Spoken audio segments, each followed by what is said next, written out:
자, 옥내 소화전 설비의 배관 내 사용 압력이 1.2MPa 미만인 경우와 1.2MPa 이상일 경우에 사용하여야 하는 배관의 종류를 각각 두 가지씩 쓰시오. 자, 옥내 소화전 설비의 그 배관 기준에 보시면 그 사용 압력에 따라서 사용할 수 있는 그 배관의 종류가 나눠져 있는 거죠. 그래서 사용 압력이 1.2MPa 미만인 경우, 그리고 사용 압력이 1.2MPa 이상인 경우로 두 개로 나눠질 수가 있습니다. 자, 그럼 먼저 1.2MPa. 자, 1.2MPa 미만일 때 사용할 수 있는 배관 종류 보시면 4가지 정도의 배관이 있습니다. 자, 첫 번째, 배관용 탄소 강관이 있고요. 그리고 이음매 없는 구리 및 구리 합금관, 그리고 배관용 스테인리스 강관 또는 일반 배관용 스테인리스 강관이 있고요. 그리고 마지막으로 덕타일 주철관, 이렇게 해서 1.2MPa 미만인 경우에 사용할 수 있는 배관 4가지 종류가 있습니다. 그리고 사용 압력이 1.2MPa 이상인 경우에 사용할 수 있는 배관 종류는 2가지가 있죠. 자, 바로 압력 배관용 탄소 강관이 있고요. 그리고 배관용 아크 용접 탄소강 강관, 이렇게 2가지가 있습니다. 그래서 이 각각 1.2MPa 미만과 1.2MPa 이상에 해당되는 배관 종류 2가지씩만 작성을 해주시면 되겠습니다. 임펠러의 회전 속도가 1700rpm일 때 토출 압력은 0.05MPa, 토출량은 분당 1000리터의 성능을 보여주는 어떤 원심 펌프가 있다. 이를 3400rpm으로 회전수를 변화하였다고 할 때 그때의 토출 압력과 토출량은 각각 얼마가 되는지 구하시오. 자, 이 문제 같은 경우에는 바로 펌프의 상사 법칙을 물어본 문제가 되겠습니다. 자, 그러면 펌프의 상사 법칙 3가지 공식이 있죠. 자, 보시게 되면 유량과 양정 그리고 동력에 관한 공식이 있습니다. 그래서 이 문제 같은 경우에는 지금 물어본 것이 토출 압력을 물어봤죠. 토출 압력이니까 양정 공식을 사용하면 되는 거고요. 그리고 토출량이니까 유량 공식을 사용해서 구할 수가 있겠습니다. 자, 그러면 먼저 토출 압력을 구해보도록 할게요. 토출 압력. 자, 토출 압력이니까 양정이라고 보시면 돼요. 양정. 그래서 H2는 지금 현재 토출 압력이 0.05MPa이죠. 그러니까 H1이 0.05MPa인 거죠. 그래서 0.05MPa 곱하기 N1분의 N2의 제곱이에요. 회전수 B의 제곱이란 말이에요. 회전수. 그런데 회전수가 1700rpm에서 3400rpm까지 올라갔잖아요. 2배만큼. 그래서 이는 1700rpm 분의 3400rpm. 자, 이거의 제곱이 됩니다. 자, 그런데 여기서 지금 펌프관의 직경에 대한 언급이 없기 때문에 이 뒤에 있는 공식은 무시하고 푸시는 거죠. 직경에 대한 언급이 없으니까. 자, 이렇게 해서 계산을 해주시게 되면 토출 압력은 0.2MPa이 나오게 됩니다. 0.2MPa 나올 수 있고요. 자, 2번. 토출량이에요, 토출량. 자, 토출량 Q2는 Q1 곱하기 N1분의 N2. 마찬가지로 직경에 대한 언급이 없으니까 무시하고 계산하시는 겁니다. 그러면 Q1은 얼마예요? 지금 Q1은 토출량이 1000L per 미닛이고요. 자, 곱하기 N1분의 N2. N1분의 N2니까 1700rpm 분의 바로 3400rpm. 자, 이렇게 구할 수가 있는 거죠. 2배니까 토출량은 2000L per 미닛이 정답이 되겠습니다. 이렇게 해서 펌프의 상사 법칙을 이용해서 문제를 해결해 주시면 되겠습니다. 자, 다음은 분말 소화 설비에 관한 사항이다. 보기를 참고하여 표를 완성하시오. 자, 보시면 이제 분말 소화 설비에서는 분말 소화 약재가 제1종부터 4종까지 4개의 분말로 나눠져 있죠. 그때 이 분말 소화 약재의 착색, 그리고 적응 화재, 충전비까지 물어본 문제가 되겠습니다.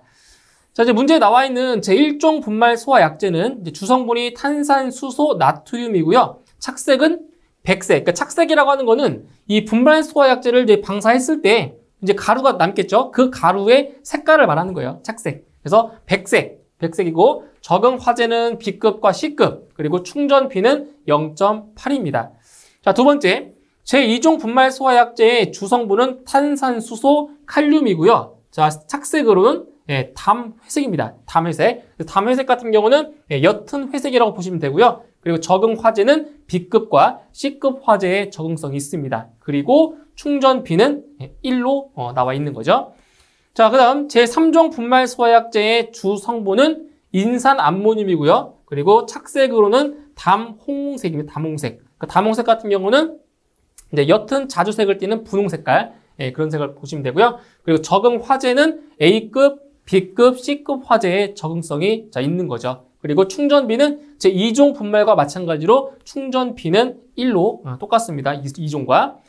자, 그 다음 제4종 분말 소화약제의 주성분은 탄산수소 칼륨과 요소의 합이고요. 그리고 착색으로는 바로 회색입니다. 회색. 회색이고 적응 화재는 B급과 C급 화재의 적응성이 있으며 그리고 충전비는 1.25로 분말 소화약제 중에서 가장 큰 충전비를 가지고 있죠. 자, 이렇게 해서 각 분말 소화약제별로 착색과 그리고 적응 화재 그리고 충전비까지 표에 작성을 해주시면 되겠습니다. 포소화약제 중 내알코올형 포소화약제에 비해 수성막포 소화약제의 장점 3가지를 쓰시오. 자, 지금 보시면 포소화약제의 그 종류 중에서 이제 그 수성막포 소화약제의 장점 3가지를 작성하라고 했습니다. 자, 이제 관련 내용 보시게 되면 총 4가지 정도의 장점이 있는데 그중에 3가지만 작성해 주시면 돼요. 자, 첫 번째로 내유염성이 우수하다. 자, 내유염성. 그래서 내유염성이라고 하는 거는 이제 포가 기름에 의해서 오염이 되지 않는, 오염되기 어려운 성질을 바로 내유염성이라고 하는 거죠. 그래서 수성막포 같은 경우는 내유염성이 우수하다라는 그런 장점이 있고요. 그리고 두 번째로 안전성이 좋아서 장기적으로 보존이 가능하다라는 장점. 그리고 세 번째로는 내약품성이 좋아서 타약제와 겸용이 가능하다라는 겁니다. 타약제와. 그죠? 그래서 분말 소화약제와 같이 사용할 수가 있는 거예요. 그리고 네 번째로 석유류 표면에 신속히 피막을 형성하여 유류 증발을 억제할 수 있는 그러한 큰 장점이 있는 거죠. 그래서 수성막포 소화약제의 장점 4가지 중에서 3가지만 작성을 하시면 되겠습니다. 소화기구 및 자동 소화장치에 사용하는 용어의 정의에 대한 다음 각 물음에 답하시오. 자, 문제를 보시게 되면 이제 총 3개의 문항이 나와 있는데 첫 번째 문항부터 보도록 하겠습니다. 자, 소화기의 용어에 대한 다음 괄호원을 완성하시오. 자, 소화기를 지금 분류를 하면 이제 소형 소화기와 대형 소화기로 분류를 할 수 있는데 소형 소화기 같은 경우는 능력 단위가 몇 단위 이상이다? 능력 단위가 한 단위 이상이고 대형 소화기의 능력 단위 미만인 소화기를 이제 소형 소화기로 정의를 하고 있습니다. 그리고 이제 대형 소화기 같은 경우는 화재 시 사람이 운반할 수 있도록 운반대와 바퀴가 설치되어 있고 능력 단위가 A급인 경우는 10단위 이상인 거고요. 그리고 B급인 경우는 20단위 이상인 소화기를 대형 소화기로 정의하고 있습니다. 자, 다음 2번. 자동 소화장치의 종류 3가지를 쓰시오. 단, 주거용 주방 자동 소화장치, 상업용 주방 자동 소화장치, 캐비닛형 자동 소화장치는 제외한다라고 했습니다. 자, 보시게 되면 자동 소화장치의 종류가 6가지가 있는데 그 6가지 중에서 3가지를 제외한 나머지 3가지를 작성을 하라는 거예요. 그래서 나머지 장치는 가스 자동 소화장치가 있고요. 그리고 분말 자동 소화장치, 이제 마지막으로 고체 에어로졸 자동 소화장치가 있습니다. 그래서 이 3가지를 제외한 나머지 자동 소화장치 3가지를 작성을 하시면 되겠습니다. 자, 다음 3번. 에어로졸식 소화용구, 투척용 소화용구 및 소화약제 외의 것을 이용한, 소화약제 이외의 것을 이용한 간이 소화용구의 종류를 2가지 쓰시오. 단, 마른 모래는 제외한다라고 했습니다. 그래서 소화약제 이외의 것을 이용한 간이 소화용구는 3가지. 자, 3가지가 있죠? 그 3가지 중에서 마른 모래는 제외한다라고 했습니다. 그럼 나머지 2가지는 뭐가 있어요? 바로 팽창질석과 팽창진주암이죠. 자, 여기서 이 마른 모래까지 포함해서 소화약제 이외의 것을 이용한 간이 소화용구에 해당이 되는 겁니다. 이렇게 해서 단답형 문제 풀어주시면 되겠습니다. 지하 1층의 바닥 면적이 8,000제곱미터, 지상 1층 및 2층의 바닥 면적이 각각 12,500제곱미터, 지상 3층의 바닥 면적이 9,500제곱미터인 건물에 소화 수조 또는 저수조를 설치하고자 한다. 다음 각 물음에 답하시오. 자, 1번 문항 보시면 소화 수조 또는 저수조를 설치 시 저수조에 확보해야 할 저수량을 구하시오라고 했습니다. 자, 이거는 관련 내용을 보실게요. 자, 소화수조 또는 저수조의 저수량 산출을 할 때, 자, 이 내용 아셔야 되는데, 지상 1층과 2층의 바닥 면적 합계가 15,000제곱미터 이상일 경우는 기준 면적이 7,500제곱미터가 되고요.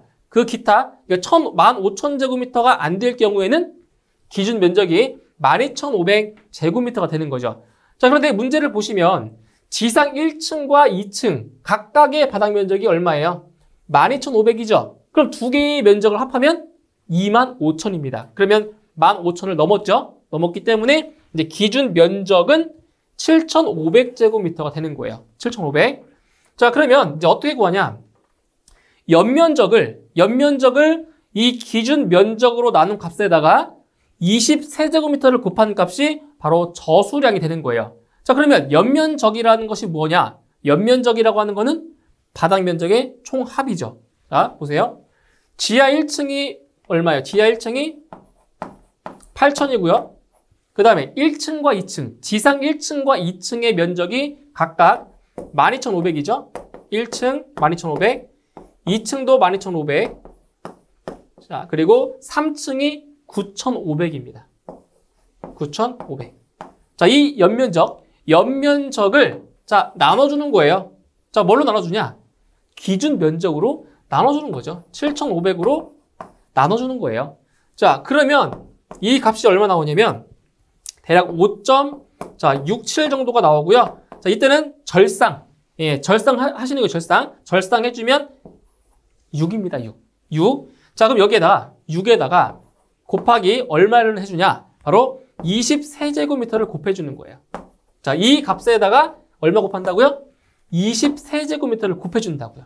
그러면 예, 저수량은 바로 123제곱미터가 되는 겁니다. 예, 저수량 123제곱미터가 정답이 되고요. 다음 2번. 저수조에 설치해야 할 채수구의 최소 설치 수량은 몇 개인지 구하시오. 자, 채수구 같은 경우는 저수량의 값에 따라서 정해지는데 잘 보세요. 20 이상 40 미만일 경우는 1개, 40 이상 100 미만일 경우에 2개, 그리고 100 이상일 경우는 3개입니다. 그런데 지금 저수량이 얼마 나왔어요? 120 나왔죠? 자, 120이니까 100 이상인 채수구 몇 개? 3개. 예, 3개가 정답이 되는 거고요. 다음 3번. 가압 송수장치의 분당 토출량을 구하시오. 자, 이것도 마찬가지예요. 저수량에 따라서 예, 분당 토출량이 정해지는 건데, 자, 저수량이 100세제곱미터 이상이기 때문에 분당 토출량이 얼마가 되는 거예요? 바로 분당 3,300리터 이상이 되는 거죠. 그래서 정답 3번은 3,300리터/미닛 이상이 정답이 되겠습니다. 직관의 길이가 100m이고 내경이 100mm인 직관 말단에 설치된 19mm 노즐을 통하여 방사 압력 0.5MPa로 대기 중으로 물이 방출되고 있다. 이때 직관의 손실 수도를 구하시오. 단 직관의 마찰 손실 계수는 0.02라고 했습니다. 자, 그럼 먼저 여기서 직관의 손실 수도를 구하기 전에 먼저 구해놓을 것이 있죠. 바로 노즐의 방수량. 자, 노즐의 방사유량을 먼저 구하셔야 됩니다. 자, Q는 0.653 곱하기 D제곱 루트 CP. 그죠? 이게 노즐에서의 방사유량을 구하는 공식인데, 자, 문제에 주어진 값들을 이제 대입을 해보도록 할게요.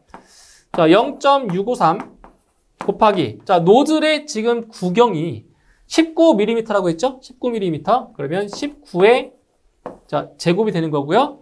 곱하기 루트 10 곱하기, 자, 방사 압력이 0.55MPa이래요. 0.55MPa, 0.5.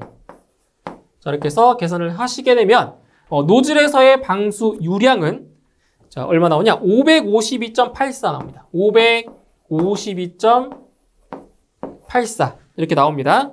단위는 리터 퍼 미닛인 거고요. 자, 이렇게 먼저 구했고요. 자, 이제 그 다음 구할 거는 뭐냐? 바로 유속입니다. 유속. 자, 유속이에요. 자, 유속 V는 단면적분의 자, 유량으로 구할 수 있죠. 자, 유속은 배관의 단면적분의 유량으로 구할 수가 있어요. 자, 그러면 자, 단면적은 지금 직관, 관의 내경이 100mm예요. 100mm.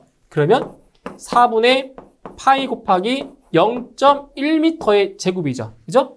0.1m의 제곱. 그 다음에 유량은 자, 아까 노즐에서의 방수 유량 구했는데 어차피 노즐에서의 방수 유량이나 배관 안에서의 유량은 같겠죠. 맞죠? 연속 방정식에 의해서 같아요. 유량 자체는. 그래서 이때 바꿀 때 552.84 자, 리터 퍼 미닛을 자, 여기에 대입할 겁니다. 그런데 여기서 유량의 단위가 뭐예요?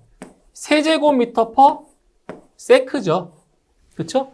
세제곱미터 퍼 세크입니다. 그래서 바꿔주시면 이 값을 단위를 바꿔주실게요. 바꿔주시면 0.55 세제곱미터 퍼 60초. 자, 이렇게 바뀌는 거예요. 이렇게. 그렇죠? 단위가. 그러면 여기는 0.55 세제곱미터 퍼 60초. 이렇게 바뀝니다. 계산하실 때. 자, 이렇게 넣고 계산하시게 되면 이 값은 대략 1.17 정도 나오죠. 나옵니다. 1.17 미터 퍼 세크가 나오고요. 자, 이제 직관의 손실 수도를 구할 수가 있어요. 자, H는 EGD분의 F의 자, V제곱이죠. 이게 바로 직관의 마찰 손실 수도 구하는 공식입니다. 자, 그럼 대입을 해볼게요. 자, E 곱하기 자, G는 중력 가속도 9.8 미터 퍼 세크 제곱 그리고 D는 직경 100mm니까 0.1m고요. 그 다음에 마찰 계수, 마찰 손실 계수 0.02 곱하기 자, 직관의 길이 100m라고 했죠? 직관의 길이 100m 곱하기 그다음에 유속은 1.17m per sec. 그러면 1.17의 제곱 이렇게 되는 겁니다. 그래서 계산을 해주시게 되면 직관의 손실 수도는 대략 1.4m 정도가 나오게 되는 거죠. 그래서 정답은 1.4m가 되겠습니다. 소방 대상물의 방호구역이 전기실인 경우 적응성이 있는 가스계 소화 설비의 종류를 3가지 쓰시오. 자, 전기실 같은 경우에는 이제 비전도성이 되어야 되기 때문에 바로 가스계 소화 설비를 주로 쓰고 있는 거죠. 그때 이제 가스계 소화 설비의 종류 3가지를 물어본 문제가 되겠습니다. 자, 보시게 되면 자, 가스계 소화 설비의 대표적인 것이 자, 이산화탄소 소화 설비가 있고요. 그리고 할론 소화 설비, 그다음 할로겐 화합물 및 불활성 기체 소화 설비 3가지 작성해 주시면 되고요. 나머지 하나는 분말 소화 설비도 이제 가스계 소화 설비 중에 하나로 분류가 되고 있습니다. 그래서 이 4가지의 가스계 소화 설비 중에서 3가지만 작성을 해 주시면 되겠습니다.